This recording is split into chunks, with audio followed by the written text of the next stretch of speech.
ईश्वर ने मनुष्य को अन्य प्राणियों से श्रेष्ठ बनाया है, कई गुणों से उसे संवारा है। इसका उसे अभिमान भी होता है, परंतु स्वयं को गुणों की खान समझने वाला व्यक्ति कई बार ऐसे कार्य करता है जिन्हें वह गलत बताता है। कथनी और करनी में अंतर के ऐसे कई उदाहरण रोज देखने में आते हैं।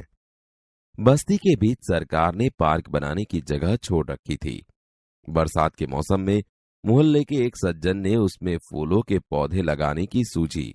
बात अच्छी थी। वे कहीं से पौधे लाए, कतार से उन्हें रोपा, देखभाल की, पौधे बड़े हो गए। कुछ दिनों बाद फूल खिलने लगे, पार्क अच्छा लगने लगा। मोहल्ले के लोग सुबह शाम पार्क में टहलने लगे। फूल सबको अच्छे लगते हैं। पार्क में लोगों के आने जाने से उन्हें यह लगा कि लोग इन फूलों को तोड़कर ले जाएंगे। उन्होंने एक तख्ती के ऊपर यह लिखकर टांग दिया कि फूल तोड़ना मना है। आते जाते सब उसको पढ़ते, कोई भी फूलों को नहीं तोड़ता। पर मजे की बात तब सामने आई जब लोगों ने तख्ती लगाने वाले सज्जन को बड़े सवेरे जल्दी जल्दी फूल तोड़ते देखा। पूजा के लिए तोड़ रहा हूं। बसों में लिखा होता है धूम्रपान करना निषेध है। एक बार यात्रा करते हुए देखा कि एक यात्री ने बीड़ी जलाई और पीने लगा। उसे देखकर कंडक्टर ने कहा, भाई साहब, बस में बीड़ी सिगरेट पीना मना है। उसने जलती बीड़ी खिड़की से बाहर फिकवा दी। थोड़ी देर बाद कंडक्टर ड्राइवर के कैबिन में जाकर बैठा, सिगरेट जलाई और दोनों पीने लगे। एक दूसरे यात्री ने यह देखा तो लिखे हुए वाक्य की तरफ इशारा करते हुए कंडक्टर से कहने लगे, भाई साहब, बस में सिगरेट पीना मना है। इस बात पर कंडक्टर शीघ्र बोल उठा, यह वाक्य आपके लिए है, न कि हमारे लिए। एक व्यक्ति दुकान पर गया।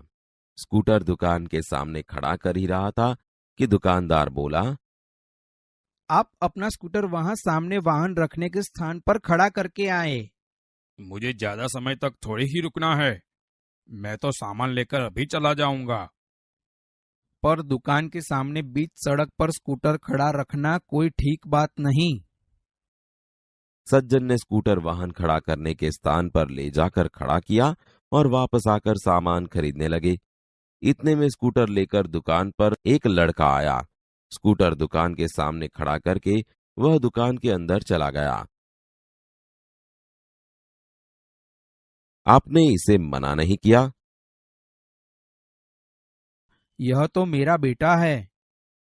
कुछ लोग ऐसे भी होते हैं जो आदर्श की बातें करते हैं, लेकिन जब उन्हें अपनाना पड़े तो वे आदर्श भूल जाते हैं।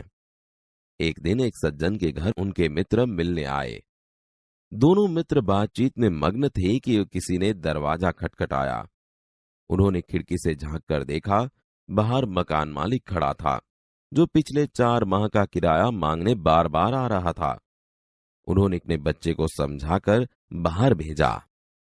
जब बच्चा बाहर गया तो मकान मालिक ने उससे कहा, तुम्हारे पिताजी से कहो कि मैं मकान का किराया लेने आया हूँ।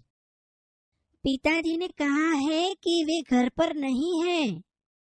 बच्चे की बात सुनकर मकान मालिक हंसने लगा। घर में बैठे मित्र के चेहरे पर भी मुस्कान आ गई, जिसे देखकर वे सज्जन पानी पानी हो गए। एक सज्जन ने अपने पोते को यह सिखाया था कि हमें कभी किसी काम को गलत ढंग से नहीं करना चाहिए, सदा अपनी बारी की प्रतीक्षा करनी चाहिए। बिल जमा कराने वालों की लंबी कतार देखकर वे कोई उपाय सोचने लगे। उन्होंने खड़े हुए लोगों को ध्यान से देखा। आगे ही एक परिचित व्यक्ति खड़ा दिखाई दिया। वे तुरंत उसके पास गए और बोले, बेटा, ये बिल तुम घर पर ही भूल आए, लो इसको भी जमा करा दो। वह व्यक्ति कुछ बोले उससे पहले ही बिल व राशि उसके हाथ में थमा दी और एक तरफ जाकर खड़े हो गए। पोता बार बार कहने लगा, दादाजी लाइन में लगिए न। उसकी बात सुनकर लोग हंसने लगे। कई लोग ऐसे होते हैं जो आदर्श की बातें तो करते हैं पर उन्हें अपनाते नहीं। इस प्रकार का आचरण अच्छा नहीं होता। ऐसा आचरण करने वालों को कभी सम्मान नहीं मिलता। वे हंसी के पात्र बनते हैं। इसलिए हमें कथनी और करनी में सदैव समानता रखनी चाहिए। हो कथनी करनी एक समान, जग में मिलता तब सम्मान।